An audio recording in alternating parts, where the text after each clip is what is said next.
কয় পাখি সব কর্তাছে রব, বোঝো নাই ব্যাপারটা, কাননে কুসুম কলি সব ছান্ডে মান্ডে কলো জয়ে গেছে গা। তো যাই হোক, সে তার মতো করে বলবে। এই কবিতাটা যদি মিশা সওদাগর আবৃত্তি করে, মিশা সওদাগর এটা আবৃত্তি করবে এইভাবে: পাখি সব করে রব, রাতি পোহালো, এই ড্যাড রাতি পোহালো, কাননে কুসুম কলে সকলে ফুটিল। আলহামদুলিল্লাহ, এটা তো কোরআনের পাখিদের মজলিস। এখানে আমার সামনে পিছে যারা বসা আছে সবাই কোরআনের হাফেজ এবং কোরআনের খাদেম এবং কোরআনের পাখি। আর আমি হেফজ করতে পারিনি, এটা আমার জীবনে বড় একটা ব্যর্থতা। কারণ এখন আপনারা যে ভিআইপি হেফজখানা পাইছেন, আমাকে সময় বাইন দিয়ে পিটাইতো, ওই পিটন দিয়ে আমি ভয়তে পলাইছিলাম হেফজখানা থেকে। কিন্তু যারা ওস্তাদের কাছে ওই বাইন দিয়ে পিটনটা সহ্য করে থাকছে, তারা এখন আন্তর্জাতিক মানের হাফেজ হয়েছে। তো ওই পিটন হজম করার সাহস ছিল না আমার, আর কি পলাইছিলাম। এই কারণে এখন আর হাফেজ হইতে পারিনি, আমি হয়ে গেছি এখন টিকটকার। তো আমার এদিকে আজকে সর্বপ্রথম এই সবকটা নিতে পারেন আপনারা, যারা ফাঁকিবাজ ছাত্র, তারা আমাদের মতো এরকম আন্তর্জাতিক মানের হাফেজ হইতে পারবে না, তারা খান সাহেবের মতো ইউটিউবার হয়ে যাবে। তা আপনারা কি ইউটিউবার হইতে চান না আন্তর্জাতিক হাফেজ হইতে চান? আল্লাহ তাআলা আপনাদেরকে সারা বিশ্বব্যাপী কবুল করেন। আপনাদের এই প্রাণপ্রিয় ফাউন্ডেশন মুকাদ্দামাতুল কোরআন ফাউন্ডেশনকে আল্লাহ তাআলা কবুল করেন, এবং আপনাদের পিছনে যে সমস্ত ওস্তাদগণ রাত দিন পরিশ্রম করে আপনাদেরকে আল্লাহর কালাম আপনাদের সিনায় স্থাপন করার মেহনত করতেছেন, তাদেরকে যেন আল্লাহ তাআলা কবুল করেন। এখন আর মাদ্রাসার ছাত্র আর স্কুলের ছাত্রদের তুলনা দেওয়া লাগে না। এখন সাধারণ মানুষও বোঝে মাদ্রাসার শিক্ষা কোন লেভেলে গেছে আর স্কুলের শিক্ষা কোন লেভেলে গেছে, ঠিক না? এখন স্কুলের ছাত্ররা অধিকাংশ দেখা যায় কিশোর গ্যাং হয়ে গেছে, রাত দুপুরে মারামারি করে, ছিনতাই করে, মুরব্বীদের সাথে বেয়াদবি করে, দেখছো না? আলহামদুলিল্লাহ, সেই তুলনায় মাদ্রাসার ছাত্ররা এখন অনেক মুআদ্দাব, এবং তাদেরকে দেখে এখন বড় বড় ডাক্তার ইঞ্জিনিয়াররাও তার সন্তানকে কোরআনের হাফেজ বানানোর স্বপ্ন দেখে, ঠিক না? আমাদের সময় মাদ্রাসা মানেই মানুষ বুঝতো যে ভাঙাচোরা একটা টিনের ঘর আর মাটির মেঝে, তার ভিতর দিয়ে শিংকুড়া থাকে, রাইতে পোলাবান ঘুমায়, মাঝখানে এক ঘুমতে উঠে দেখে শিয়াল একটা এসে উকি মেরে এসাইয়ে রয়েছে। কিন্তু এখন বাংলাদেশের প্রাইভেট হেফজখানাগুলো দেখলে মনে হয় কি যে মন্ত্রীর বাড়িও এসছে নর্মাল হেফজখানাটা যত সুন্দর সাজানো, ঠিক না? আমাদের পরিবেশ দেখে, আমাদের ওস্তাদদের অ্যাক্টিভিটি দেখে এখন প্রত্যেকটা গার্ডিয়ান স্বপ্ন দেখে যে আমার বাচ্চাকে এই প্রতিষ্ঠানে পড়াবো। তা আলহামদুলিল্লাহ, এটা যুগের সাথে ওলামাই কিরামের যে আপডেট হওয়া, শিক্ষা ব্যবস্থাকে আপডেট করা, এটা তাদের অনেক বড় একটা অবদান। এরপরেও মাঝে মধ্যে দেখবা যে শয়তানে এসে মনের ভিতর খুঁচায়, শয়তানেও খুঁচায়, স্কুলের বন্ধুরাও মাঝে মধ্যে খুঁচায় যে তুই মাদ্রাসায় যে কেন ভর্তি হইলি, তুই তো মাদ্রাসায় ভর্তি হইয়া একদম আয়না ঘরে চলে গেছো। আমরা কত স্বাধীন, কারণ মাদ্রাসার মতো তো স্কুলে 24 ঘন্টা ক্লাস হয় না, ঠিক না? স্কুলে 4-5 ঘন্টা ক্লাস হয়, তারপরেই ছুটি, তারপরে যা খুশি তাই করো, ঘুড়ি উড়াও, সাইকেল চালাও, ক্রিকেট খেলো, ফুটবল খেলো, তারপরে একজনের গাছের ডাব চুরি করেও খাওয়া যায়, কত আনন্দ। আর মাদ্রাসাটা কেমন 24 ঘন্টা জেলখানার আসামির মতো বন্দি থাকা লাগে, মনে চাইলেই ছুটি নেওয়া যায় না। খুব যখন মনে চায় যে যেমনি হোক আজকে ছুটিটা নেওয়াই লাগবে, পরে হুজুরের কাছে যায় বলে যে হুজুর আমার দাদা মরে গেছে, মানে দাদা অথবা নানা একজনের মাইরে ফেলানো লাগে ছুটি নেওয়ার জন্য। পরে হুজুররা ইমোশনাল হয়ে ছুটি দিয়ে দেয়, পরে দেখা যায় ছুটি শেষ, ওর দাদাই ওরে রাখতে আইছে মাদ্রাসায়, পরে আবার ধরা পড়ে যায়। তো এইরকম একটা বন্দি জীবন থাকাতে শয়তান মাঝে মধ্যে দেখবা যে তোমাদের মনের ভিতর খুঁচায় যে তুই মাদ্রাসায় ভর্তি হইলি কেন, তুই স্কুলে ভর্তি হইতি, অনেক আনন্দে থাকতি, স্বাধীন একটা জীবন পাইতি, মাদ্রাসায় বন্দি হইতে তোর বন্দি জীবন হয়ে গেল। তখন শয়তানরে 2টা জবাব দিবা। কয়টা জবাব? 2টা জবাব। একটা জবাব দিবা যে যেই জিনিসের দাম বেশি ওই জিনিস তত বেশি সংরক্ষিত থাকে, ঠিক না? বাড়িতে তোমাদের মা বোন খালাদের স্বর্ণের গহনা আছে না, গলার হার, কানের দুল, এইগুলা কি বাইরে মুরগির ঘোপের ভিতর রাখে?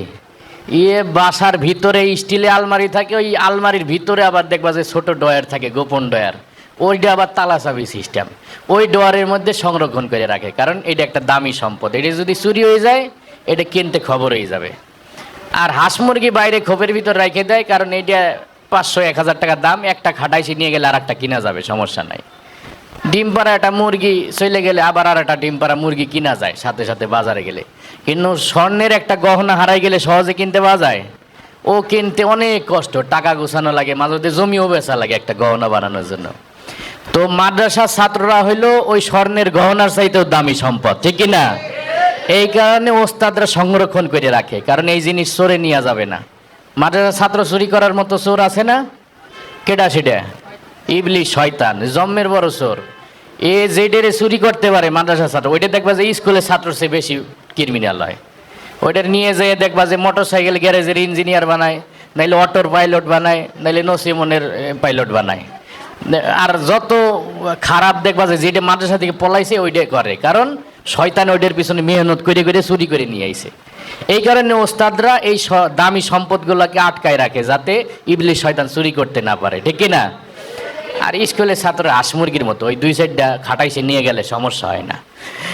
আবার আর একটা জবাব দিবা যে পাখির যত বেশি দাম ওই পাখি খাঁচায় বন্দি থাকে, ঠিক না? তোতা, ময়না, টিয়া পাখি সবসময় দেখা যায়? দেখতে হলে চিড়িয়াখানায় দেখা যাওয়া লাগে, টিকিট কেটে তারপর খাঁচার মধ্যে দেখা লাগে। অথবা তুমি যদি বাসায় পুষতে চাও, আগে তোমার খাঁচা কিনতে হবে, তারপরে একটা টিয়া পাখি কিনে ওইটার ভিতর বন্দি করা লাগবে। আর একটা পাখি সবসময় যেখানে সেখানে দেখা যায়, সেটার নাম হলো কাউয়া। এই কাউয়া দেখতে চিড়িয়াখানায় যাওয়া লাগে না, এই কাউয়া যেখানে সেখানে যায়, জানলা দিয়ে তাকাইলেই দেখা যায়। এমনকি তুমি ছাদে আচার রোদ দিয়ে থুয়ে এসে বসবা, দেখবা আচার চুরি করে নিয়ে চলে গেছে। আমরা যারা গ্রামে থাকি, পুকুরে গোসল করতে যাই, ডুব দিয়ে উঠে দেখি সাবান চুরি করে নিয়ে গেছে। আবার ডাস্টবিনের ময়লাও খায়, যা পায় তাই খায়। এই কাউয়াটা হইলো একটা ভাদাই মেয়ে পাখি, এর কোনো ঠিক ঠিকানা নাই। তো মাদ্রাসার ছাত্র হইলো তোতা, ময়না, টিয়া পাখির মতো দামি পাখি, ঠিক কিনা? এই কারণে এদেরকে ওস্তাদরা খাঁচায় বন্দি রাখে। আর স্কুলের ছাত্ররা হইলো কাউয়ার মতো, যা খুশি তাই করে, যেখানে খুশি সেখানে যায়। এরা মদ গাঁজাও খায়, বিড়ি সিগারেটও খায়। মাদ্রাসার ছাত্ররা ওইখান থেকে অনেক সেভে থাকে, ঠিক না? তাইলে এখন বলেন, মাদ্রাসার ছাত্র হইতে পারি আপনারা খুশি না বেজার? হ্যাঁ, এই জন্য শুকরিয়া আদায় করতে হবে না? মাদ্রাসার ছাত্র হইতে পারে দামি কিসের জন্য? কারণ আমরা যে পড়ার সাথে সম্পৃক্ত, এই পড়াটাও পৃথিবীর সবচেয়ে দামি সম্পদ, ঠিক না? মাদ্রাসার আমরা যে ছোট্ট একটা বাচ্চা আলিফ বা তাসা পড়ে, তারও প্রতিটা হরফে হরফে নেকি আছে, আছে না? এক একটা হরফ পড়লে কয়টা করে নেকি? 10টা করে নেকি। আবার এর মধ্যে আবার 30টা নেকি লুকায়িত আছে, কারণ এক একটা হরফ লিখতে আবার 3টে করে হরফ লাগে। আলিফ লাম ফা দিয়ে আলিফ লেখে, বা আলিফ হামজা দিয়ে বা লেখে। তো এক একটা হরফ পড়লে 30টা করে নেকি। স্কুলের এক এক হরফে কিন্তু 30টা করে নেকি নাই, ঠিক না? স্কুলের কিছু কবিতা আছে, ওর মধ্যে নেকি তো দূরের কথা, ওর কোনো বাস্তবতাই নাই। আপনারা ছোটবেলায় একটা কবিতা পড়ছেন না? হাট্টিমা টিম টিম, তারা মাঠে পারে ডিং, তাদের খাড়া দুটো শিং, তারা হাট্টিমা টিম টিম। আজ পর্যন্ত দেখছেন শিঙালা প্রাণী ডিম পারে? কারো বাড়িতে ওই গরু ছাগলে ডিম পারে এরকম দেখছেন জীবনে? অথবা মুরগিতে ডিম পারতে পারতে শিং গজাই গেছে, দেখছেননি কোনোদিন?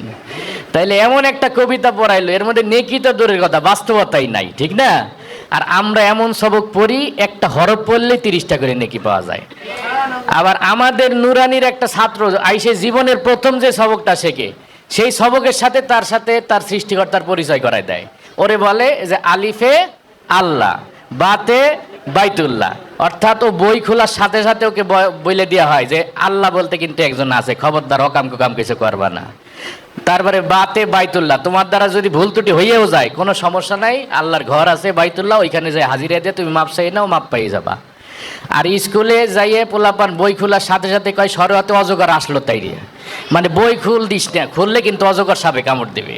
তারপর দ্বিতীয়বার শিখায় সরেয়াতে আমটি খাবো পেড়ে, এই আম গাছটা কি তোর বাপের না চাচার, এটাই শিখায়, এটা আম চুরি করা শিখায়। আমি স্কুলের পড়াকে ছোট করতেছি না, স্কুলে পড়েও অনেক ছাত্র আদব লিহাজ নামাজি হয়, কিন্তু সেটা সম্পূর্ণ তার পারিবারিক শিক্ষার কারণে। স্কুলে পড়ে অনেক ছাত্র নাস্তিকও হয়, ঠিক না? সুতরাং তাদের পড়া আমাদের পড়া আসমান জমিন তফাৎ, কারণ আমাদের পড়ার প্রতিটা হরফে হরফে আমরা আল্লাহকে চিনি, নবীকে চিনি, আমার ধর্মকে চিনি, আমার আদর্শকে চিনি। আর তাদের পড়া আস্তে আস্তে জড় পদার্থের দিকে যায়। এমন একটা পর্যায়ে যায়, সেখানে যায় শিখায় যে আল্লাহ বলতে কিছু নাই, পুরা পৃথিবী এমনি এমনি হয়ে গেছে, এরকম শিক্ষা শিখায় না স্কুলে। সুতরাং আমরা স্কুলের ছাত্রদের সাথে অনেক ভালো আছি, ঠিক না? আবার আমরা ভালো থাকার আর একটা কারণ, মাদ্রাসায় 24 ঘন্টা বন্দি থাকার কারণে 24টা ঘন্টায় কোনো না কোনোভাবে আমার নেকির সাথে জড়িত। এই যে আমরা রাতে ঘুমাইতে যাব, ঘুমের সময় হুজুররা দোয়া শিখাই দিছে না, যে তোমরা দোয়া পড়ে ঘুমাবা, আবার ঘুমের থেকে উঠে দোয়া পড়বা, তাহলে আমার পুরা ঘুমটাই ইবাদত।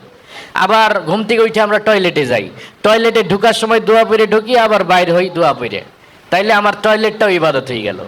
আবার খাওয়ার সময় খাওয়া শুরু করি দোয়া পড়ে, খাওয়া শেষ করি দোয়া পড়ে, খাওয়াটাও ইবাদত। এমনকি আমাদের পড়াটা তো পুরোটাই ইবাদত, খেলাধুলাটাও আমাদের ইবাদত, কারণ আমাদের খেলাধুলাটাও শালীনতার মধ্যে থাকে। এখানে ওই টাকনুর নিচেও কাপড় যায় না, হাঁটুর উপরেও কাপড় ওঠে না, ঠিক না? আর স্কুলে ফুটবল খেলতে হইলে জাঙ্গে পরা জরুরি, মানে হাফ প্যান্ট পরা, হাফ প্যান্ট না পরলে ফুটবল খেলতে দেয় না। তাইলে আমাদের আনন্দ উৎসবটাও নেকি দ্বারা ভরপুর, ঠিক না? এই কারণে আমাদের আনন্দ উৎসবেও আল্লাহর রহমত নাজিল হয়, ঠিক কিনা বলেন? কারণ আমরা আল্লাহ আল্লাহ রসুলের গুণগান গাইয়ে আনন্দ উৎসব পালন করি, আর তারা আনন্দ উৎসব পালন করে সারেগামা পা গাইয়ে। সারেগামা পা কইতে কইতে একসময় ডিজে পার্টি শুরু করে। স্কুলের অনুষ্ঠানগুলো দেখছেন না, অনুষ্ঠানে এমন পর্যায়ে হয় শুরুটা করে তেলাওয়াত দিয়েই, আর স্কুলের ছাত্রের তেলাওয়াত শুনলে তোমরা বলবে এটা আর এক বিনোদন দিল। আর পরে জাতীয় সঙ্গীত গায়, তারপর ভালো কথা, তারপর দু একটা গান গাইতে গাইতে একটু পরে ডিজে পার্টি শুরু হয়, ছাত্রছাত্রীরা তো নাচে, একটু পর দেখা যায় শিক্ষক শিক্ষিকাও নাচা শুরু করে দিচ্ছে। তাই যেই প্রতিষ্ঠানে প্রাতিষ্ঠানিক অনুষ্ঠানে ছাত্রছাত্রীদেরকে বসাই রেখে, তাদের অভিভাবকদের বসাই রেখে প্রেমের গান চালায় নাচানাচি করে, তারা প্রাতিষ্ঠানিকভাবেই পোলাপানগুলার বেহায়া বানাই দিল না? তা আমাদের কি এরকম কোনো আয়োজন আছে? এই যে সকাল থেকে তোমরা কত কষ্ট করে ওস্তাদদের বয়ান শুনতে আসো, একটু বোরিং লাগতে আছে না? বড় হুজুর কি একবারও কইছে যে সবাই তো মন টন ভাইগে গেছেন, একটু মমতাজের গান শোনো, বলছেন নাকি? অথবা একটু ডিজে গান চালাই দিয়ে আসেন সবাই একটু ড্যান্স করি, বলছে কোনো সময়? বলে নাই, কারণ আমাদের আনন্দটাও এই আল্লাহ রসুলের গুণগানের মধ্যেই নিহিত, ঠিক না? আমরা মমতাজের গান লাগে না, আমাকে একটা হামনা শুনাইলে আমরা খুশি হয়ে যাই, ঠিক না? এটাই স্কুল শিক্ষা, জাগতিক শিক্ষা আর আমাদের ইসলামী শিক্ষার মধ্যে পার্থক্য। তাহলে আমাদের সকল অনুষ্ঠান আয়োজন সবকিছুর উপর আল্লাহর কি আছে? রহমত আছে। আর ওদের কিছু কিছু আয়োজন আছে, ওই আয়োজনের পর আল্লাহর রহমত তো নাই, উল্টা গজব বর্ষিত হয়, ঠিক কিনা? কেমন গজব? গজব তো খালি আসমান দিকে দুরুম করে ঠাডা পড়ার মতো পড়ে না, কিছু গজব আছে প্রাকৃতিকভাবেও আসে। উদাহরণস্বরূপ স্কুলের সাংস্কৃতিক অনুষ্ঠানে তারা যে গান গায়, তাদের গান গাওয়ার তরিকা হইল 3 জন মানুষ থাকে, একজন হারমোনিয়াম বাজায় প্যাঁপো করে, পাশে আর একজন বসে ঢোল বাজায় তাকদুম তাকদুম করে, আর আরেক পাশে আর একজন বসে তবলা বাজায় তেরে কেটে তাকে এমনি। তো এইভাবে তারা গান গায়। তো তারা গান বলতে গেছে, অলরেডি স্টেজে বসেও গেছে, হারমোনিয়ামওয়ালা যে শিল্পী সে হারমোনিয়াম হাতে নিছে, ঢোলওয়ালা ঢোল হাতে নিছে, তবলাওয়ালা তবলা হাতে নিছে, গান শুরু করবে। ঠিক ওই সময় প্রাকৃতিক একটা গজব আইছে। গজবটা কি? ওই শিল্পী টয়লেটে চাপ দিছে। এখন সে তো মঞ্চে বসে গেছে গান বলার জন্য, এখন তো উঠে আর টয়লেটে দৌড় দেওয়া যায় না, কিছু একটা তো বলার দরকার। তাই কোনো উপায় না দেখে হারমোনিয়াম বাজাচ্ছে আর সুরে সুরে বলতেছে, হাগায় এসেছে। এখন এই পাশে যে ঢোলালা বসা, সে চিন্তা করলো আমি একটু সান্ত্বনা দিই। তখন ঢোলালা ঢোল বাজায় বলে, তাকদুম তাকদুম তুমি চাইপা চাইপা রাখো, তাকদুম তাকদুম। তো এই পাশে যে তবলালা বসা, সে চিন্তা করলো আমিও একটু সান্ত্বনা দিই। তখন তবলালা তবলা বাজায় বলে, তেরে কেটে তাক চেপে চেপে রাখ, তেরে কেটে তাক চেপে চেপে রাখ। তা আমাদের এখানে ঢোল তবলা হারমোনিয়াম কিচ্ছু নেই, আমাদের চেপে চেপে রাখারও দরকার নাই, ঠিক না? আমরা খালি গলে আল্লাহ আল্লাহ রসুলের গুণগান গাই, এটাই আমাদের সংস্কৃতি, এটাই আমাদের আনন্দ, ঠিক না? ওই 10টা গান শুনলে দিলের ভিতর যে শান্তি, তার সে একবার ছোট্ট একটা সূরার তেলাওয়াত শুনলে তার থেকে বেশি শান্তি আসে দিলের ভিতর, ঠিক না? সুতরাং আমাদের মূল সংস্কৃতি কিন্তু এই কোরআন হাদিস, আল্লাহ আল্লাহ রসুলের গুণগান। সুতরাং মাদ্রাসায় ভর্তি হইতে পেরে কেউ কোনো সময় কি করব না, নিজেরা ছোটে মনে করব না, আফসোস করব না, বরং আল্লাহ শুকরিয়া আদায় করবো যে আল্লাহ এই দুনিয়ার মেলা ফিতনা থেকে সেভ করে আমাদেরকে এমন একটা পরিবেশে কবুল করছে, এইখানে প্রতিটা কদমে কদমে নেকি আর সোয়াব, ঠিক না? নিজের জীবন গড়া যায়, নিজের আদর্শ গড়া যায়, চরিত্র গঠন করা যায়। স্কুলে এখন এমন পরিস্থিতি, শিক্ষকরা ভয়ে থাকে যে ছাত্র কোন সময় আমার এদিকে পিটায়, আর আমরা ভয়ে থাকি ওস্তাদ কোন সময় বিয়াদব হয়ে যায় আমার এদিকে পিটায়। এই গত বছরই পত্রিকায় দেখছি, রাজশাহী বিশ্ববিদ্যালয়ের এক শিক্ষক ছাত্রকে মনে আগের দিন ধমক টমক দিছিল, কি যেন করছিল, পরের দিন যে ওই শিক্ষক ভার্সিটিতে ঢুকছে, 4-5 জন ছাত্র ওই শিক্ষকের উস্কাই ধরে নিয়ে যে পুকুরে ফেলাই দিছে। তাহলে কত বড় আদব শিখছে না ওরা? এগুলা শেখার কারণ হইলো এই যে আবাসিক যে থাকি আমরা, আবাসিক থাকার কারণে শুধু সবকই শিখি না, এই 24 ঘন্টা ওস্তাদের নিগরানিতে থাইকে আমরা আমাদের চরিত্র গঠনও শিখি, আদব কায়দাও শিখি, ঠিক না? আর ওদের ওই যে কয়েক ঘন্টা ক্লাস হয়তো ওই কোনো রকম সবকটা আদায় করেই ছাইড়ে দেয়, তারপর আর ওস্তাদদের কাছে থাকার সৌভাগ্য তাদের হয় না, যার কারণে ওরা অসৎ সঙ্গে যাইয়ে যা খুশি তাই করে বেড়ায়। এই কারণে আদব শিখার সুযোগ তারা পায় না। এই কারণে মাদ্রাসার ছাত্র হিসেবে আমরা শুকরিয়া আদায় করব। আমি তো অসুস্থ, এখন কি বিনোদন দিব ক, আমার তো শরীরে শক্তি নাই, এখন কি সাইডে দিব না কিছু দিতে হইবে?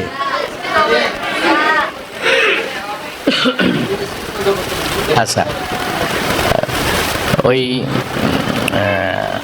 মাদ্রাসা কিছু পোলাপান আছে, মানে পোলাপানের স্বভাব চরিত্র ভালো করার জন্য শুধু ওস্তাদদের দায়িত্ব না, বাড়িতেও কিছু দায়িত্ব আছে, ঠিক না? অভিভাবকের মনে করেন আপনি মাদ্রাসায় ঠিকই রেখে দিলেন 24 ঘন্টা, 1 মাস পর 1.5 মাস পর একটা ছুটি পায় না, ছুটিতে বাড়ি যায় দেখলো বিশাল বড় একটা এলইডি ডিসপ্লে টিভি সেট করা, ওই বলার যত কাজা কাফারা আছে সব আদায় হয়ে যাবে না এক সপ্তাহে? এক সপ্তাহে সে নায়ক নায়িকার সিনেমা দেখে পুরা হিরো হয়ে মাদ্রাসায় চলে আসবে, আইসে দেখবা যে পড়ার ফাঁকে ফাঁকে ড্যান্স করতে আসে। কারণ এই দোষটা কি হুজুরদের? এই দোষটা বাড়িওয়ালাদের।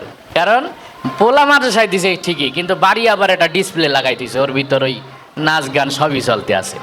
এই কারণে ছেলের আদব কায়দা শিখাইতে হইলে মাদ্রাসার যে পরিবেশ, ওই পরিবেশটা বাড়িতেও বানানোর চেষ্টা করতে হবে, ঠিক না? তো বাড়িতে যাইয়ে যে পোলাপান টিভি দেখে, মাদ্রাসা পোলাপান, ও তো ওই যে 1 মাস বন্দি ছিল, আইসে কোনটা রাইখে যে কোনটা দেখবে ওর মাথা ঠিক না, ও খালি রিমোট খালি টেপতেই থাকে, একটার পর একটা পাল্টাইতেই থাকে। পাল্টাইলে দেখা যায় হাবি জাবি বিজ্ঞাপনও আসে সামনে, সিনেমাও আসে সামনে, সাক্ষাৎকারও আসে, রান্না বান্নার অনুষ্ঠান আসে, বিভিন্ন ভ্যারাইটিজ অনুষ্ঠান আসে, ঠিক না? তাই একটা পোলা মাদ্রাসা থেকে যাইয়ে ওই যে টেলিভিশনের রিমোট টিপতে আসে, এখন টিপতে টিপতে বারবার যে চ্যানেল পাল্টায়, একটার পর একটা অনুষ্ঠান আসতে আসে, তাই কাকতালীয়ভাবে এক চ্যানেলের আওয়াজ আর এক চ্যানেলের সঙ্গে মিলে গেলে কেমন শোনাবে ওইটা একটু শোনাবো তোমাকে, ঠিক আছে? শুনবা? তা আজানটা শেষ হোক, তারপরে আমি শোনাইতে আসি তোমাদেরকে। তা আজানের জবাব দেয় একজন। তো ওই যে একটা ছাত্র বসে ওই যে টিভি দেখতে আসে, ওই বারবার চ্যানেল পাল্টায়, এই 2-3 সেকেন্ড দেখে আর চ্যানেল পাল্টায়। কাকতালীয়ভাবে এক চ্যানেলের আওয়াজ আর এক চ্যানেলের সঙ্গে মিলে গেলে কেমন শোনাবে? সবাই একটু মনোযোগ দিয়ে শুনতে হবে, কারণ হুট করে কথা এক জায়গা থেকে আরেক জায়গায় চলে যাবে, তো বুঝবা যে চ্যানেল পাল্টানো হয়েছে, ঠিক আছে? তো টেলিভিশন অন করব। আচ্ছা, টেলিভিশন অন করার পর শুরু হইল। সকাল 7:30 শুধুমাত্র দৈনিক গেড়াকল পত্রিকার বরাত দিয়ে অনুষ্ঠানের প্রধান অতিথি তার বক্তব্যে আরও বলেন, ওয়াং চিং প্যাং ও চম্মা কাঁচে চম্মা কাঁচে ও মালে। আর বলবেন না আপা, আপনার দুলাভাই সেই সকালে ঘুম থেকে উঠেই শুরু করে আর তার বলা শেষই হয় না, বাবা কেন আশরাফুল সজরে হাত ঘুরিয়ে মেরেছেন এবং 4 রান। মৃদা ভাই, আপনি জানেন এই সেই আশরাফুল যাকে নিয়ে গর্ব করেন বাংলাদেশ দলের coach mister Bush. Mister Bush Afghan প্রশ্নে আরও বলেন, আফগানিস্তান থেকে সৈন্য প্রত্যাহার করার সময় এখনো হয়নি, প্রয়োজনে আরও বিপুল সংখ্যক পরিমাণ সৈন্য গরম তেলের মধ্যে ঢেলে ইচ্ছে মতো নাড়তে থাকুন। হ্যাঁ, আবার যে কথা বলছিলাম, তারপর আপনার ঝাল মশলা সব কিছু পরিমাণ মতো দিয়ে ঘুন্টে ঘুন্টে একটু পোড়া পোড়া গন্ধ হলে ঢাকনাটা তুলেই সেখান থেকে 10টি বোমা, একটি তাজা রাইফেল উদ্ধার করেন ডিবি পুলিশ। চলন্ত ট্রেন থেকে আকস্মিক বোমা পাওয়া যায়, ট্রেনের যাত্রীরা সবাই ভয়ে চিৎকার করে বলে ওঠেন, আউট আউট আউট আউট। শেষ পর্যন্ত মাশরাফির দুর্দান্ত বোলিংয়ের মুখে টিকে থাকতে পারলেন না mister Tony Blair. Mister Tony Blair ফিফার বর্ষসেরা প্লেয়ার হিসেবে স্বীকৃতি পাওয়ায় লিওনেল মেসিকে অভিনন্দন জানিয়ে বলেন, আমি বন ফুল গো ছন্দে ছন্দে দুলি আনন্দে। আমি বনফুল এই ধরনের তৃণলতা পাতা গাছ, যা ঔষধি গাছ হিসেবে পরিচিত। গাছ সম্পর্কে বিজ্ঞানী জগদীশচন্দ্র বসুই সর্বপ্রথম দুর্নীতি দমন অভিযান শুরু করেন। অনুষ্ঠানের প্রধান অতিথি তার বক্তব্যে আরও বলেন, I M A disco dancer. বিড়ি খেলে অনেক সময় ক্যান্সার হবার সম্ভাবনা থাকে। ক্যান্সার, আমাশয়, ম্যালেরিয়া, ফ্যালেরিয়া এই সমস্ত রোগের জীবাণু আপনার খাবারের মধ্যে ইচ্ছে মতো মিশিয়ে নেবেন।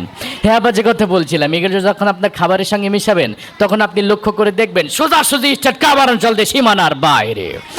এরই মধ্য দিয়ে বাংলাদেশ দলের সংগ্রহ দাঁড়ালো 2 উইকেটে 210 কোটি টাকা, যা গতকালের শেয়ার বাজার থেকে 110 কোটি টাকা ও 50,000 বাড়িঘর, ফসলের ক্ষেত ও অসংখ্য প্রাণের জীবন্ত মৃত্যু হয়েছে। সর্বনাশায়ী সিডরের চারিদিকে কান পাতলে শুধুই শোনা যায় কোথায় পালিয়ে যাবি, এখন তো তুই আমার হাতের মুঠোই। আজকের অনুষ্ঠানের প্রধান অতিথি এই কথা বলেন। সৌদি আরবের এক অজ্ঞাতনামা ব্যক্তি যার নাম ধারণা করা হয় সাকিব আল হাসান, এরই মধ্য দিয়ে তার 10ম অর্ধশতারণ পুরো করলেন। মৃদা ভাই, আপনি জানেন একদিনের আন্তর্জাতিক সংস্থা তেল নিয়ে তেল ইস্মাতি না করার জন্য অনুরোধ জানিয়েছেন মন্ত্রী পরিষদ। মন্ত্রী আরও বলেন, তেল, ডাল, আটা, ময়দা, সুজি সহ সকল ভোজ্য পণ্যের দাম কমানো হবে আগামী 32 সাল নাগাদ। এতক্ষণ আমাদের সঙ্গে থাকার জন্য ধন্যবাদ। শুনছিলেন আবহাওয়া বার্তা, এবার খেলার খবর। ব্যাস, রান্না হয়ে গেল, এবারে খাবারটি আপনি পরিবেশন করুন। আজকের এই অনুষ্ঠানে আগত নারী, পুরুষ, আন্ডা, বাচ্চা, ডিম, ভাইব্রেশন যারা এসেছে সবাইকে আপনার এই খাবারটি দিবেন। আপনার এই খাবারটি খেয়ে সবাই বলতে বাধ্য হবে, ইন্না লিল্লাহি ওয়া ইন্না ইলাইহি রাজিউন। মৃত্যুকালে তার বয়স হয়েছিল 5 ফুট 6 ইঞ্চি। মুখে ছিল খোঁচা খোঁচা দাড়ি এবং 2 থেকে 3 দিনের রিমান্ডে নিয়েছেন ডিবি পুলিশ। পুলিশ এই হত্যাযজ্ঞ সম্পর্কে কিছু না বললে শুধু এতটুকুই বলেছেন, এতক্ষণ আমাদের সঙ্গে থাকার জন্য ধন্যবাদ। শুরু করছি আপনাদের সবার প্রিয় অনুষ্ঠান। আল্লাহ হাফেজ। এখন আমি তোমরা যে ভয়েস পরিবর্তনের ওইটা শোনাই দিই, আমি সাইডে দিই। আমি অসুস্থ তো, আমার বেশি সময় দাঁড়াই থাকতেও সমস্যা, বসে থাকতেও সমস্যা, শুয়ে থাকলেও সমস্যা। 2 মিনিট দাঁড়ায় থাকলে, 2 মিনিট শুয়ে থাকলে, 2 মিনিট বসে থাকা লাগে। আচ্ছা, নায়ক ভিলেনের ওই জিনিসটা আমি তাবলিগের সাথে দেবো না, আমি একটা কবিতার সাথে দিই। হ্যাঁ, আমরা ছোটোবেলায় একটা কবিতা পড়ছি, পাখি সব করে রব, রাতি পোহাইল, কাননে কুসুমকলি, সকলে ফুটিল। পড়ছো না এই কবিতাটা সবাই? এই কবিতাটা যদি ডিপজল আবৃত্তি করে, সে কিভাবে করবে? ডিপজল এই কবিতা আবৃত্তি করলে এইভাবে আবৃত্তি করবে, ওই পাখি সব কর্তাছে রব, বোঝো নাই ব্যাপারটা, কাননে কুসুম কলি, সব ছান্ডে মান্ডে কলো জয়ে গেছে গা। তো যাই হোক, সে তার মতো করে বলবে। এই কবিতাটা যদি মিশা সওদাগর আবৃত্তি করে, মিশা সওদাগর এটা আবৃত্তি করবে এইভাবে, পাখি সব করে রব, রাতি পোহালো, এই ড্যাড রাতি পোহালো, কাননে কুসুম কলে, সকলে ফুটিল। তারপরে এইটাকে যদি আবার কাবিলাকে আবৃত্তি করতে দাও, কাবিলা আবৃত্তি করবে এইভাবে, পাখি সব হরতে আছে রব, রাত পোহাই গেছে স্যাত কই দিয়া, আর কাননে কুসুম কলি, সব ফুটে গেছে ফ্যাত কই দিয়ে। তারপরে এটা যদি আবার ওমর সানি আবৃত্তি করে, সে আবৃত্তি করবে এইভাবে, পাখি সব করে রব, রাতি পোহালো, কাননে কুসুম কলে, সকলে ফুটিল। আবার এটা যদি তুমি মান্নাকে বলো আবৃত্তি করতে, মান্না আবৃত্তি করবে এইভাবে, পাখি সব করে রব, রাতি পোহালো, আম্মা জান রাতি পোহালো, কাননে কুসুম কলে, সকলে ফুটিল। এটা যদি আবার নায়ক রুবেলকে দেওয়া আবৃত্তি করতে, সে আবৃত্তি করবে এইভাবে, পাখি সব করে রব, রাতি পোহালো, কাননে কুসুম কলে, সকলে ফুটিল। আবার এই কবিতাটা যদি আবৃত্তি করে আমাদের পলাই যে কাউয়া কাকু ওবায়দুল কাদের, উনি আবৃত্তি করবেন এইভাবে, পাখি সব করে রব, রাতি পোহালো, এ নিয়ে রাজনীতি করার কিছু নেই, কাননে কুসুম কলি, সকলে ফুটিল, ফুল ফুটুক আর না ফুটুক, পদ্মা সেতু কিন্তু হয়েই গেল, জ্বালা জ্বালা অন্তর জ্বালা। আবার এটা যদি আমাদের বেগম খালেদা জিয়া উনি আবৃত্তি করতেন, উনি তো অসুস্থ, আগে আমরা দোয়া করি আল্লাহ তাআলা যেন ওনাকে সুস্থ করে দেন। তা ওনাকে আবৃত্তি করতে যদি, উনি মহিলা মানুষ তো আস্তে আস্তে আবৃত্তি করবেন এইভাবে, বিসমিল্লাহির রহমানির রহিম। প্রিয় দেশবাসী, আপনারা জানেন পাখি সব করে রব, রাতি পোহালো, ইনশাল্লাহ কাননে কুসুম কলি, সকলেই ফুটিবে, না ফুটিলে ঈদের পরে তীব্র আন্দোলন হবে ইনশাল্লাহ। আল্লাহ তাআলা আপনাদের সবাইকে আন্তর্জাতিক হাফেজ হিসেবে কবুল করেন। এই প্রতিষ্ঠানকেও যেন আল্লাহ বিশ্বব্যাপী পরিচিতি এবং জনপ্রিয়তা দান করেন, আন্তর্জাতিক প্রতিষ্ঠান হিসেবে।